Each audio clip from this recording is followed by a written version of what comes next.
নমস্কার বন্ধুরা, এসপি কুকিংয়ে সকলকে শুভেচ্ছা জানাই। আপনারা নিশ্চয়ই খুব ভালো আছেন, আমিও খুব ভালো আছি।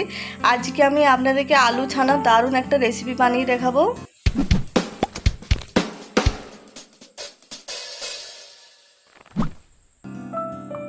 আর প্রথমে আমি কড়াই দিয়ে দিচ্ছি সরষের তেল। আর তেল গরম হয়ে গেছে, এবারে তেলের মধ্যে দিয়ে দেবো আলু। আর আলুটা আমি দেখুন ছোট ছোট করে কেটে নিয়েছি। আর আলুটা এবারে খুব ভালো করে ভেজে নেব।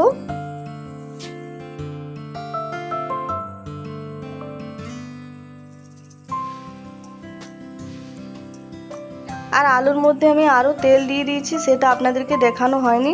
আর আলুর মধ্যে আমি দিয়ে দিলাম পরিমাণ মতো নুন।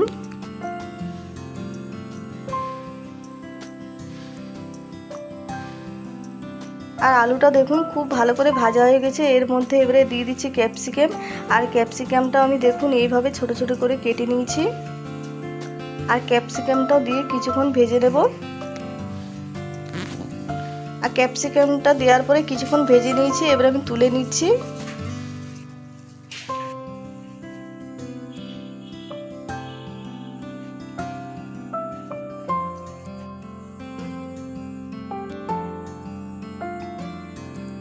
আর এবারে আলু ভাজার তেলের মধ্যে আমি আরও একটু দিয়ে দিলাম সরষের তেল। এবারে দিয়ে দিলাম গোটা জিরে, একটা শুকনো লঙ্কা ভেঙে। আর এবারে দিয়ে দেবো গোটা গরম মশলা। আর দিয়ে দেবো এবারে পেঁয়াজ কুচি। পেঁয়াজটা এবারে ভালো করে ভেজে নেব।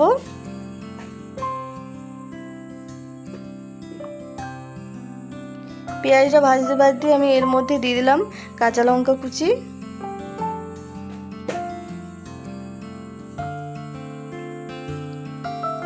কিছুক্ষণ ভাজার পরে আমি দিয়ে দিলাম এখানে একটা টমেটো কুচি।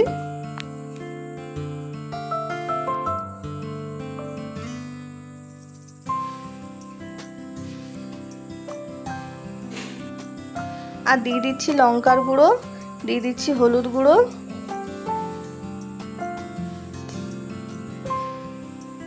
দিয়ে দিলাম পরিমাণ মতো নুন, দিয়ে দিলাম একটু চিনি, আর দিয়ে দিলাম ধনে জিরে গোলমরিচের গুঁড়ো।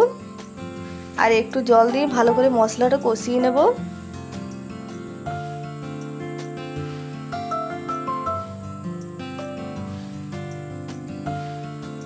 আর পেঁয়াজের সঙ্গে বন্ধুরা আমি রসুন কুচিও দিয়েছি, সেটা আপনাদেরকে বলা হয়নি।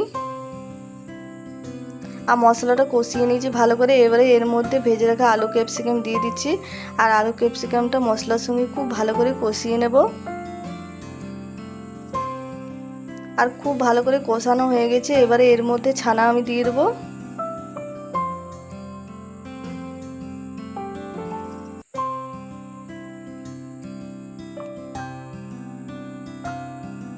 আর ছানাটা দিয়ে দিলাম। আমি ছানাটা ভালো করে মিশিয়ে নেব আলু ক্যাপসিকামের সঙ্গে।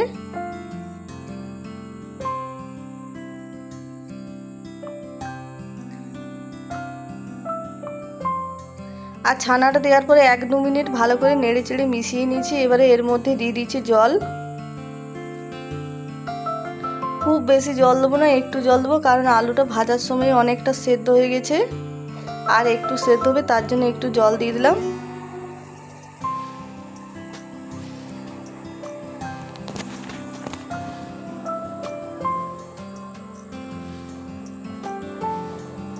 আর জলটা দেখুন খুব সুন্দর শুকিয়ে গেছে। আর আলুটাও খুব ভালো করে সেদ্ধ হয়ে গেছে। আর এটা নামানোর আগে আমি এবারে দিয়ে দিচ্ছি এর মধ্যে টমেটো সস। আর টমেটো সসটা দিয়ে খুব ভালো করে মিশিয়ে নেব।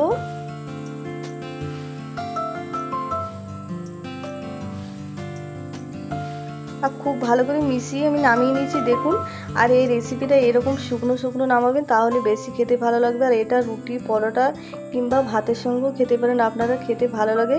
আর আজকের ভিডিওটা পছন্দ হলে please please like share comment করবেন, আমার চ্যানেলটা সাবস্ক্রাইব করবেন।